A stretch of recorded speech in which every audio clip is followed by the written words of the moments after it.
आज की खबर ऐसा है जो पहले कभी नहीं देखा गया हो या आश्चर्यजनक हो।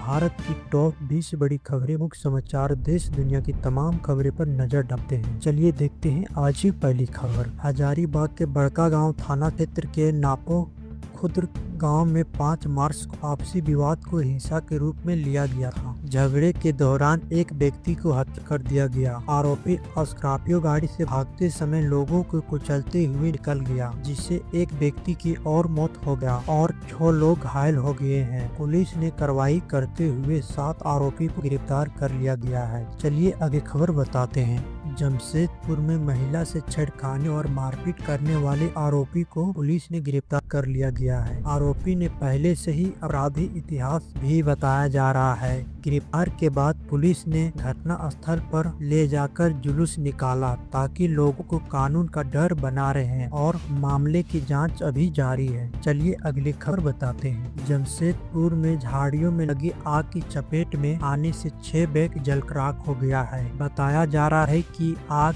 पास की झाड़ी में लगी थी, जो तेजी से फैलकर वहां गाड़ी बाइकों तक पहुंच गया। आशंका है कि किसी ने जलती सिगरेट को फेंकी होगी, जिससे आग लगी है। घटना के बाद इलाके में हड़कंप मच गया है। चलिए अगली खबर बताते हैं। रामगढ़ घाटी के एक अनियंत्रित टेलर पलटने से बड़ा हादसा हो गया। टेलर पलटने के बाद सड़क पर करीब 5 घंटे तक आगमन बाधित रहा। हादसे के बाद 4 किलोमीटर तक लंबा जाम लग गया और दोनों तरफ से वाहनों की लंबी कतार लग गई। बाद में पुलिस प्रशासन टेलर हटाया और यातायात को समान करवाया। चलिए अगली खबर बताते हैं। पश्चिम बंगाल में एक कॉन्फ्रेंस की जगह आखिर समय बदलते पर राष्ट्रपति ने नाराजगी दर्शाई। उन्होंने कहा कि राज्य सरकार आदिवासी समाज का भला नहीं चाहती है। वहीं प्रधानमंत्री ने भी इस मामले को शर्मनाक बताया और कहा कि पहले कभी ऐसा नहीं हुआ है। इस मुद्दे को लेकर राजनीतिक बयानबाजी तेज हो गया है। चलिए अगली खबर बताते हैं। कांग्रेस नेता राहुल गांधी ने कहा कि अगर वे राजनीतिक में नहीं होते तो शायद ये बड़े स्पेस क्षेत्र में कारोबार होते।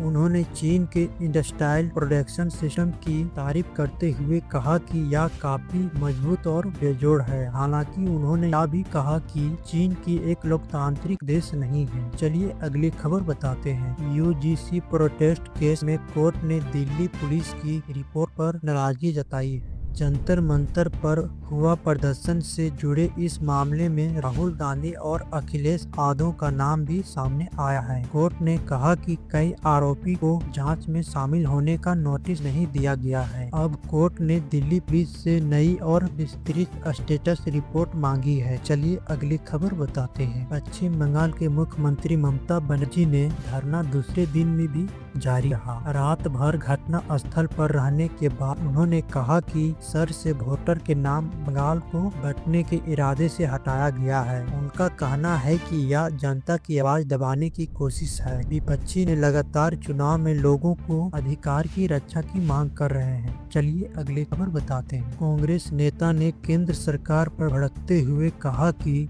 रूसी तेल खरीदने को लेकर अमेरिकी दबाव और ब्लैकमेल कब तक चलेगा। अमेरिकी प्रशासन ने भारत को रूस से तेल खरीदने पर 30 दिन की छूट देने का ऐलान किया है। कांग्रेस नेता का कहना है कि यह देश की आर्थिक और ऊर्जा सुरक्षा पर सवाल उठता है और सरकार को स्पष्ट नीति बतानी चाहिए। चलिए अगली खबर बताते हैं। बजट सत्र दूसरे चरण 9 मार्च से शुरू हो रहा है। पहले दिन लोकसभा स्पीकर को हटाने का प्रस्ताव पेश किया गया है। इसके लिए भाजपा और कांग्रेस नेता अपने सांसदों को व्हिप जारी किया है ताकि दोनों पक्षों पूरी ताकत के साथ सत्र अपने स्थिति पेश कर सकते हैं। चलिए अगली खबर बताते हैं। उत्तर प्रदेश के डिप्टी सीएम केशव मौर्य के हेलीकॉप्टर को 2000 फीट की ऊंचाई पर इमरजेंसी लैंडिंग करानी पड़ी। हेलीकॉप्टर में अचानक से डिस्प्ले बंद हो गया और हेलीकॉप्टर में धुंधला भर गया। सुरक्षित तरीके से हेलीकॉप्टर लखनऊ में उतारा गया और डिप्टी सीएम को कोई नुकसान नहीं हुआ। चलिए अगली खबर बताते हैं। उत्तर प्रदेश के अमित शाह ने कहा कि केदारनाथ से कन्याकुमारी तक घुसपैठियों खदेड़ के जाएगा। हरिद्वार में 3 पाकिस्तानी शरणार्थियों को नागरिकता दी गई है। इसके साथ ही सरकार ने EOFR सिस्टम भी शुरू किया है, जिसके पुलिस शिकायत की ऑनलाइन निगरानी और तेजी से कार्रवाई संभव होगी।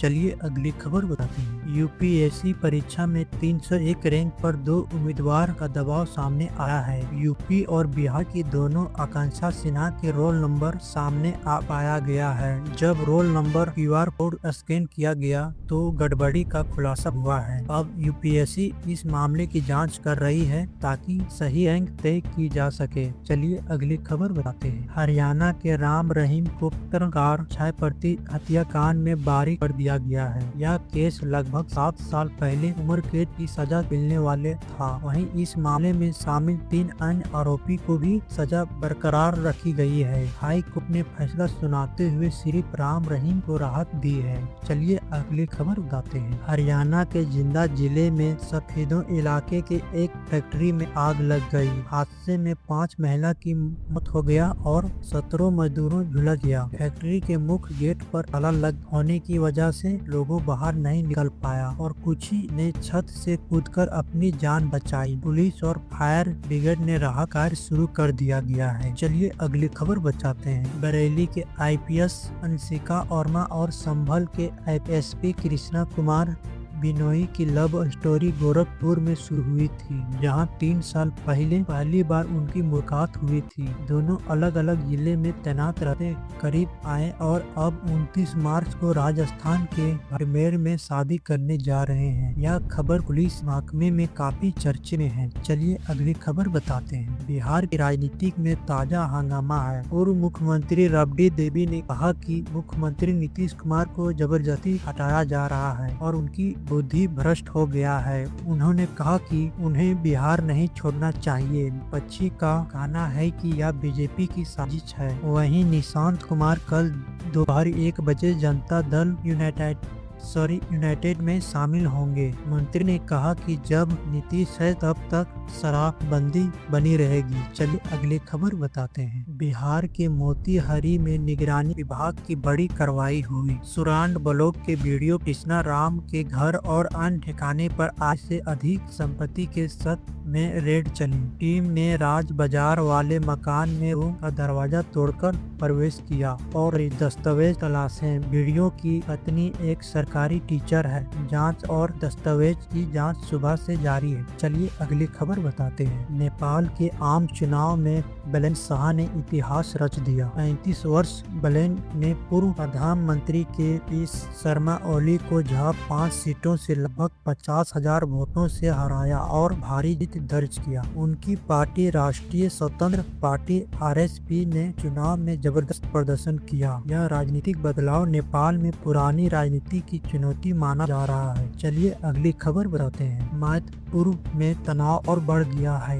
ईरान ने अमेरिका के थर्ड मिसाइल डिफेंस सिस्टम को निशाना बनाया है और जॉर्डन में एक हंगामा थर्ड रडार सिस्टम तबाह कर दिया गया है, जिसकी लागत करीब 22,000 करोड़ रुपए की बताई जा रही है। यह सिस्टम अमेरिका के पास सिर्फ कुछ ही है और यह हमला अमेरिका आधारित सुरक्षा ढांचे को भारी झटका माना जा रहा है। चलिए अगली खबर बताते हैं। अगर आप इसी तरह जानकारी सबसे पहले पाना चाहते हैं और कहीं मिस ना हो जाए तो आप हमारे WST न्यूज को सब्सक्राइब कर लें और लाइक कर दें। अपनी कोई सुझाव देना हो तो मुझे कमेंट करें। चलिए मिलते हैं अगले वीडियो में। तब तक के लिए आप अपने परिवारजनों का ख्याल रखें। नमस्कार।